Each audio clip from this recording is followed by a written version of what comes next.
اللہ اکبر۔ میرے عزیز بھائیوں، یہ ساری باتیں جو قرآن میں اللہ نے ہمیں بتائی، جو پیارے نبی نے ہماری رہنمائی فرمائی، اگر اس کے بعد بھی کوئی گنجائش سمجھتے ہو تو پھر اپنے ایمان کے ذمہ دار خود ہو۔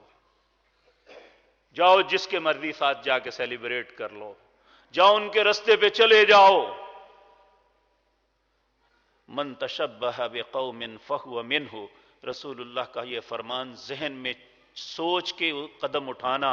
نبی کریم نے فرمایا جس قوم کی مشابہت اختیار کرو گے قیامت کے دن انہی کے ساتھ اٹھائے جاؤ گے، پھر رسول اللہ کا ساتھ نہیں ہوگا، ان عیسائیوں کے ساتھ کھڑے ہوگے۔ کیونکہ عیسیٰ علیہ السلام بھی ان کے ساتھ نہیں۔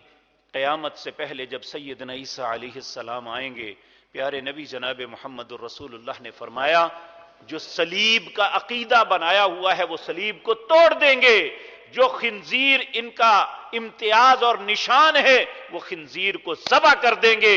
عیسیٰ علیہ السلام عیسائیت کو ختم کریں گے۔ آج ہم ان کی ہیلپ کر رہے ہیں اور کہتے ہیں اگر وہ کیک آ جائے تو کھا لیں۔ قرآن میں 4 مقام پہ اللہ نے 4 چیزوں کو حرام کیا ہے۔ حرمت علیکم المیتۃ والدم ولحم الخنزیر وما احل لغیر اللہ۔ 4 چیزیں ہمیشہ کے لیے تم پہ حرام ہے۔ نمبر 1 مردار، والدم خون، ولحم الخنزیر خنزیر کا گوشت، وما احل لغیر اللہ جو اللہ کے علاوہ غیر کے نام پہ کیا جائے۔ آج جو کیک کاٹتے ہو یا کیک لیتے ہو یا کیک دیتے ہو یہ عیسیٰ علیہ السلام کو الہ سمجھ کے دیتے ہو۔ اگر پھر بھی یہ کھانا کرنا ہے تو پھر جس طرح خنزیر حرام ہے اسی طرح یہ حرام ہے، جس طرح خون حرام ہے، جس طرح مردار حرام ہے اسی طرح یہ حرام ہے۔ تو اللہ رب العزت یہ باتیں مجھے اور آپ کو سمجھنے کی توفیق عطا فرمائے۔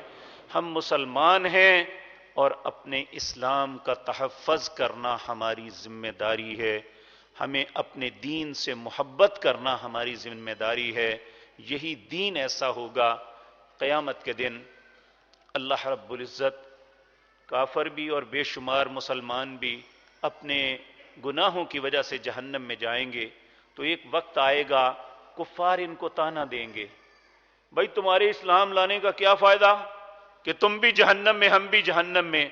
اللہ کو صرف اس بات پہ اتنی غیرت آئے گی، اللہ فرشتوں سے کہیں گے کہ جس کے دل میں ذرہ برابر بھی ایمان ہے سب کو جہنم سے نکال دو۔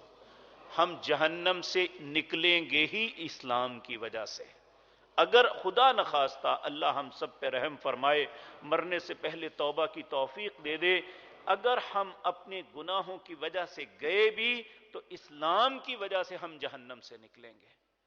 تو اللہ رب العزت اس دین کی سمجھ بھی دے اور اس کی حفاظت کی توفیق بھی